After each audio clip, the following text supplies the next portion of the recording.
বকপাকি ডিম পারছে, বাচ্চা ফোটাইব এইবার। এর সাথীটা তো আছেই। এই যে দেখেছে কেমনে দেয় দেখছো? না তোমার মাছ খাওয়াইব, মাছ খাওয়াস না রে না, মাছ খাওয়াইব বুঝছস? কি মাছ এটি? তুই কত ধরছ তুই? কত ধরছ? কই মাছ ধরেছ? এটি পরিষ্কার কর সুন্দর করে দইয়া। ফাগার ইচ্ছে নাকি? হ্যাঁ কত মাছ পাইছে?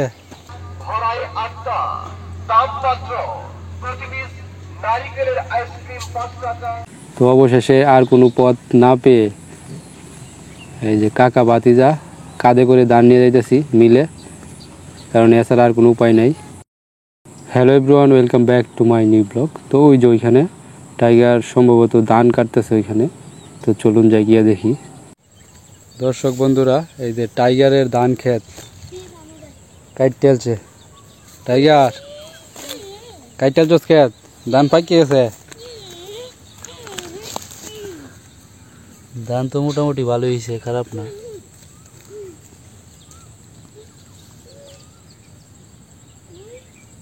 এই ধান ক্ষেত কাটতে গেলে টাইগার আমি বাবু ভাই সবাই মিললিয়া কয়দিন লাগবে রে কাটতে? মানে 5 দিন লাগবে? আজকে শেষ হয়েছে, কালকে শেষ হয়েছে। হ্যাঁ, মানে এই ধান লেগে আছে না তোরা দুজনে? যা সাবাস বেটা। তারা দুজনে একটা বানাইছে, দায়রা দিয়ে চাঙের মতো বানাইছে, এটার উপরে ধানের গলাগুলো রাখতেছে, তারপরে দুজনে মিলে ওই জায়গায় নিয়ে যাচ্ছে।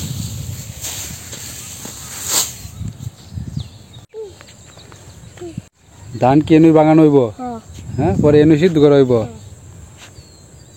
এই যে ধান সিদ্ধ করার ডেক সবকিছু এনে নিয়ে আসছে। এটা কি তোরার খোলা? হ্যাঁ, এনে আনবি কেমনে, মেশিন আনবি কেমনে ধান ভাঙাই যে? বাইরে বাইরে লই আসবি, পরে গল্লা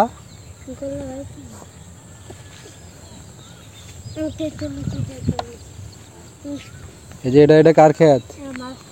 জুমনার। তোর এই যে এই ক্ষেত কিন্তু টাইগার আর জুমন লাগাইছিল, তো তাদের ক্ষেত্রেও তো ধান হইতেছে, ভালোই হবে ধান। খেয়াল যে দু অর্ধেকটা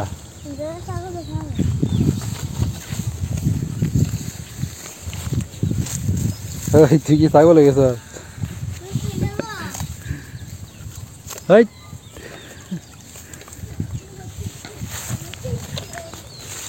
তো দর্শক বন্ধুরা, জুমনদের ধান ক্ষেত সবার আগে কাটা হয়েছে আমাদের গ্রামে, আপনারা তো জানেনই, আপনাদেরকে দেখাইছি। তো যেমন সবার আগে ধান কাটা হয়েছে, তেমনি সবার আগে ধান সিদ্ধ করে শুকিয়ে টুকিয়ে একদম চাল বানানোর জন্য রেডি করা হয়ে গেছে। তো এই যে ব্যান গাড়িতে করে কাকা মিলে নিয়ে গেছে ধানগুলা, চাল বানানোর জন্য। তো কীভাবে বানানো হয় সব কিছু আপনাদেরকে দেখাবো। তো আমিও যাইতেছি, কাকা একলা পারবে না, তো হেল্প করার জন্য যাইতেছি। তো আমাদের গ্রামের রাস্তার অবস্থা দেখেন। তো আমরা আসছি, আইসা দেখি মিল বন্ধ, মিলের লোক এখনো আসে নাই। তো ফোন দেওয়া হয়েছে, বলছে ওনারা আসতেছে অপেক্ষা করার জন্য। তো এইদিকে একটা ব্রিজ হইতেছে নদীতে, তো ব্রিজের কাজ চলতেছে, প্রচুর নয়েজ। তো এখানে একটা ছোট চায়ের দোকান আছে, তো কাকা বাতিজা আসলাম এখান থেকে চা বিস্কুট টিস্কুট খাওয়ার জন্য। তো গ্রামের প্রতিটা চায়ের দোকানে একটা টিভি থাকবে, আর সবাই এখানে বসে বসে চা খাবে আর টিভিতে খবর সিনেমা এইগুলো দেখবে, এটা গ্রামের একটা ঐতিহ্য। তো ধান বাগানোর লোক আইসা বসছে, তো আমাদের বস্তাগুলো মাপতেছে আমরা কত মন ধান নিয়ে আসলাম। তো মাপা হয়ে গেছে, তো আমরা এখানে 6.5 মনের মতো ধান নিয়ে আসছি। তো আরেকটা ব্যান গাড়ি আসতেছে, আরও 6.5 মনের মতো আসবে, মানে মোট 13 মন হবে। তো ধানগুলা তোলার পরেই কারেন্ট চলে গেছে, এখন অপেক্ষা করতে হবে কারেন্টের জন্য। কারেন্ট আসলেই তারপরে ধান বাগানো হবে। তো এদিকে মাটি ফালতে গিয়ে ট্রাক্টর এখানে আটকে পড়ছে, এখন তো উঠতে পারতেছে না।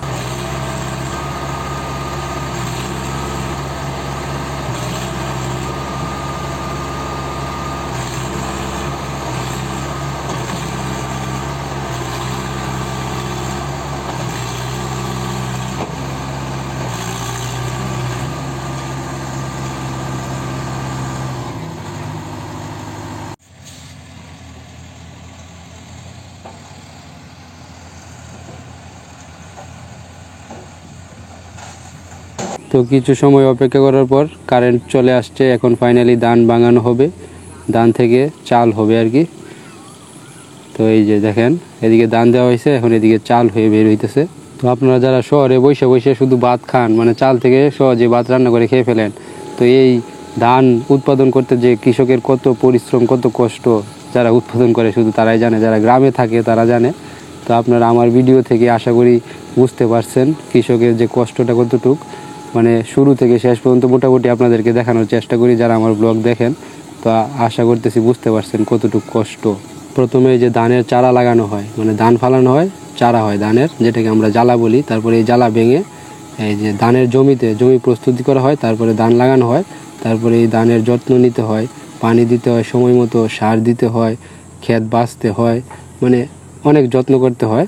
তারপরে ধান পাকে, তারপরে এই ধান কাটতে হয়, তারপরে এই ধান সিদ্ধ করতে হয়, রোদে শুকাইতে হয়, তারপরে বস্তায় ভরে এই যে ধানের মিলে নিয়ে আসতে হয় ধান ভাঙানোর জন্য। তারপরে ফাইনালি চাল হয়। চাল হয় না, এটাতে চালের সাথে কুড়া থাকে, তো এই চাল নিয়ে বাড়িতে তারপরে কুড়াগুলাকে আলাদা করতে হয়, তারপরে চাল হয়। এই চাল থেকে তারপরে ভাত। তো আমাদের প্রধান খাদ্য ভাত। তো এই ভাতের পিছনে কৃষকের যে একটা অবদান, এটা মানে অস্বীকার করার কোনো সুযোগ নেই। এটা সবসময় আমাদেরকে মানে স্মরণ রাখতে হবে এবং কৃষককে তার প্রাপ্য সম্মানটা সর্বদা দেওয়ার চেষ্টা করতে হবে আমাদের। তো এই দিক দিয়ে কিছুক্ষণ পর পর ট্রাক্টর মাটি ফেলতে আইসা শুধু আটকায় পড়ে। তো এখন আরেকটা আটকায় পড়ছিল, তো সবাই এখানে বসে বসে দেখতেছে। তো আজকে শুধু বাধার সম্মুখীন হইতেছি। তো এখন এই যে আরেকটা ব্যান গাড়ি, মানে আরেক ব্যান গাড়ি ধান আনার বাকি ছিল, তো আইসা দেখি রাস্তার মাঝে বেকু কাজ করতেছে। তো এখন তো ব্যান গাড়ি ওই পারে নেওয়া যাইতেছে না, তো এখানে ব্যান গাড়ি আইসা আটকে পড়ছে। তো এখন তো পড়লাম আরেক বিপদে। এখন কি করা যায় আমরা শুধু চিন্তা করতেছি। তো অবশেষে আর কোনো পথ না পেয়ে এই যে কাকা ভাতিজা কাঁধে করে ধান নিয়ে যাইতেছি মিলে, কারণ এছাড়া আর কোনো উপায় নেই।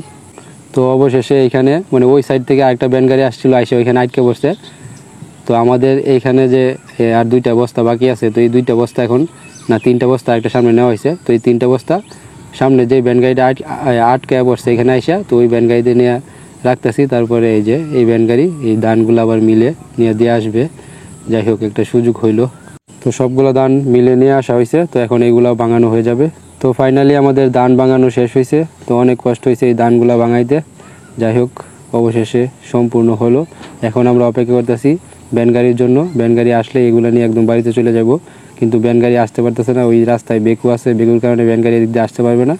তো ফোন দেওয়া হয়েছে, বলছে ওই দিক দিয়ে ঘুরে আসবে।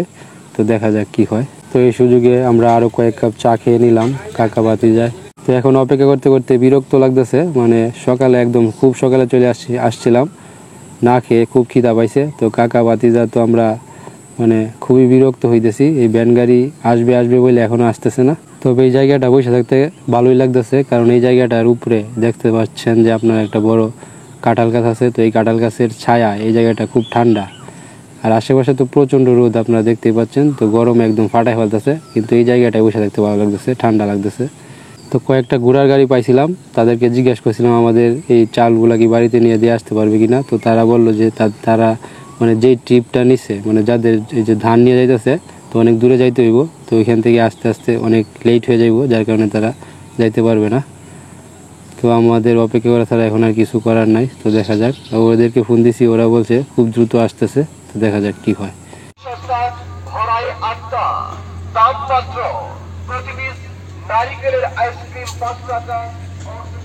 এখন আমরা ধৈর্য হারা হয়ে চালের বস্তা এখানে রেখে চলে যাইতেছি। তো আসার পথে আসা দেখি যে বেকুর কাজ শেষ মোটামুটি, তো এক সাইডে রাখছে, তো এদিক দিয়ে ব্যান গাড়ি আসা যাওয়া করতে পারবে। তো আমাদের আবার একটু আশা জাগলো যে যাই হোক চালগুলো এত কষ্ট করে এই ভাঙলাম, এখন যদি এখানে ফেলে রাখি, যদি কেউ নিয়ে যায় তাহলে তো সবটাই মাটি হয়ে যাবে এত কষ্টটা। তাই সিদ্ধান্ত নিলাম না, চালগুলা বাড়িতে একবারে নিয়েই তারপরে যাবো এখান থেকে। কি মাছ ধরছস তোরা? কি মাছ দি? কি মাছ এটি? তুই কতটি ধরছস দি? কতটি ধরছ? কই মাছ ধরেছ? পরিষ্কার কর সুন্দর করে ধুইয়া। আগার ইচ্ছে নাকি? হ্যাঁ কতটি মাছ পাইছে? কতটি? শোল মাছ পাইছে বড় একটা? বড় না ছোট? দিদি এনে কত দিদি? তোর একলা? তো অবশেষে ব্যান গাড়ি চলে আসছে। যাই হোক এখন সবগুলো বস্তা ভ্যান গাড়িতে তুলতেছি, আরেকটা ভ্যান গাড়ি লাগবে, আরেকটা আসতেছে। তো আমি খুব তৃষ্ণার্ত এবং ক্লান্ত ছিলাম। তো যাবার পথে একটা এই যে মোটর পাম্প পেয়ে গেছি, এখান থেকে মানে একটু হাত মুখগুলো ধুয়ে নিলাম, জল খেয়ে নিলাম, খুব ভালো লাগলো এই গরমের মাঝে এই ঠান্ডা একটা জলের স্পর্শ পেয়ে। তো অবশেষে ভ্যান গাড়িতে উঠে একদম বাড়ির উদ্দেশ্যে রওনা দিয়ে দিছি। তো যাই হোক, অবশেষে বাড়িতে যাইতেছি, খুবই ক্লান্ত আজকে। তো বাড়িতে এসে পৌঁছে গেছি ধান নিয়ে। তো আরেকটা ভ্যান গাড়ি আসতেছে, কাকা পিছনে। বক পাখি ডিম পারছে, বাচ্চা ফোটাইব এইবার। সাথীটা তো আছে। এই যে তোরা দেখলে একটা ঠুর দিব। দেখতো না দিতে দেওয়া।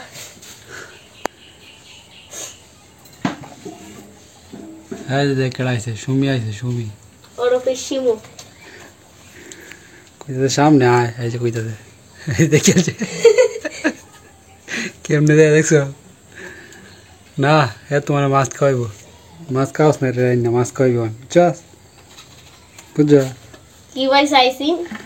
দেখছে এটা কেডা, তোরা চিনছে দেয় কেমন কিছু কইছে না, হয়তো ভাই একটা ঠুকুর দিত। ঠিক আছে। তো আপনারা তো জানেনই বক পাখি ডিম পারছে এবং ডিম নিয়ে সারাদিনই বাড়িতে বসে থাকে, এই জন্য বক পাখিকে এখন মাছ খাওয়াইতে হয়, সে বাইরে যায় মাছ খায় না। তো বাজার থেকে মাছ কিনে এনে রাখছি। তো বক পাখিকে এখানে মাছ দিয়ে রাখি বাটিতে, তার যখন ইচ্ছা হয় এই যে তার বাসা থেকে নাইমা মাছ খায়, আবার বাসায় যায় ডিমে তা দেয়, মানে বাহিরে একদমই যায় না, মানে এখন একদম পুরা দমে ডিমে তা দিতেছে। তার মনোযোগ এখন সব এই ডিমের প্রতি, যা দেখতেছি আমি, মানে বাসা থেকে বের হয় না, শুধু এই খাবার জন্য বের হয়। এই যে এখন বের হয়েছে, তো এখানে মাছ দিলাম, সে এই যে মাছ খেলো, আবার বাসায় চলে যাব, ডিমে তা দিবে।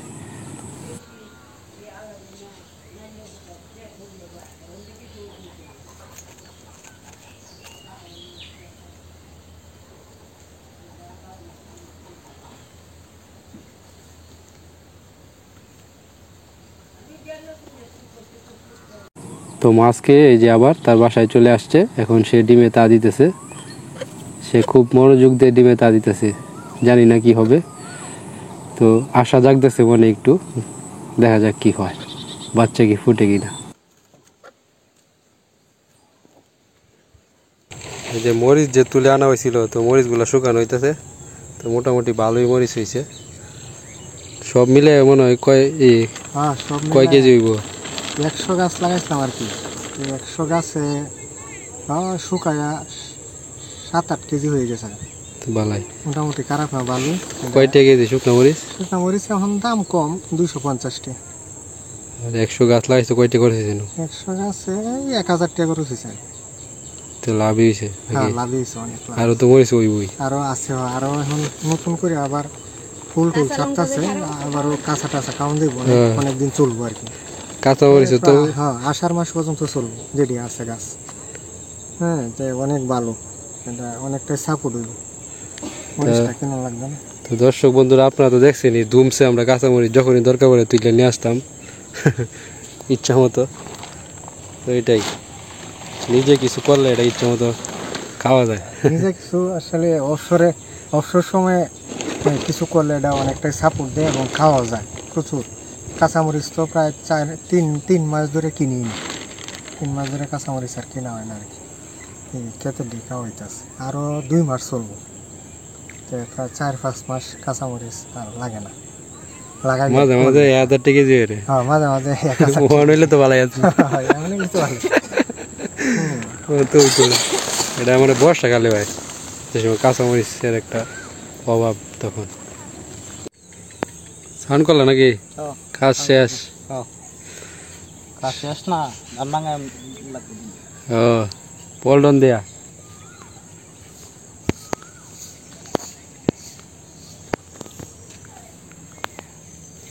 মেনো, তোর কাজ নাই, তোর কাজ খালি ঘোরাফেরা করা আর ম্যাও ম্যাও ম্যাও। মিনু, ও মিনু রে, মিনু সে দেখো।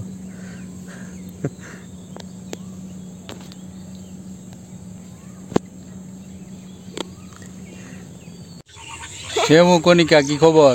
বালাই মেঘো মেঘো এই যে ব্যাঙের ডাক শুনছস? হ্যাঁ তো এই যে ডুবার যত ধান ক্ষেত ছিল, যত না এই যে যেগুলা জেরের গভীরে ছিল এগুলা কাটা হয়ে গেছে, তো আগে লাগানো হয়েছিল। তো এইগুলো বাকি আছে এখনো। এটা পাকছে না কোনটা তোরা? এটা ধান তো বেশি সুবিধা রয়েছে না, হয়েছে খারাপ না, জ্বালা ছাড়া আছে আগে জ্বালা, এখন হয়েছে ধান। ধান ক্ষেত তোর ক্ষেতের কি খবর?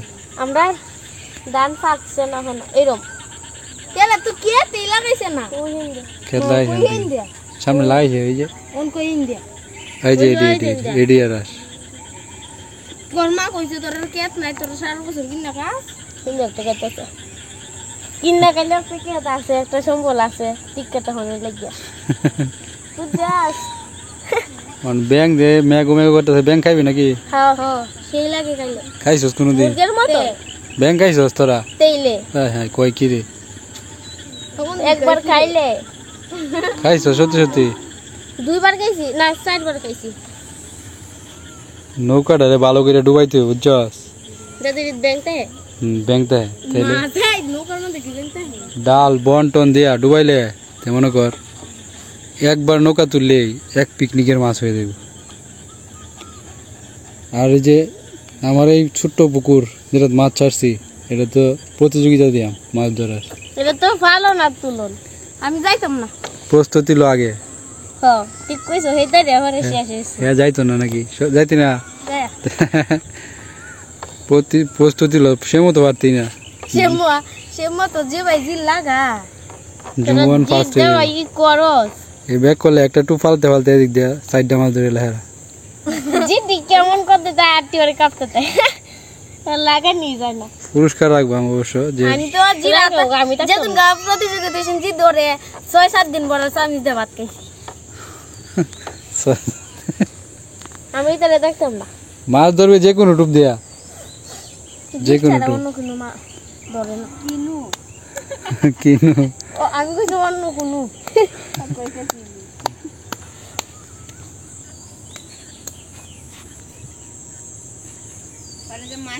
জীবনদা কোসন আই ডোন্ট নো তো কি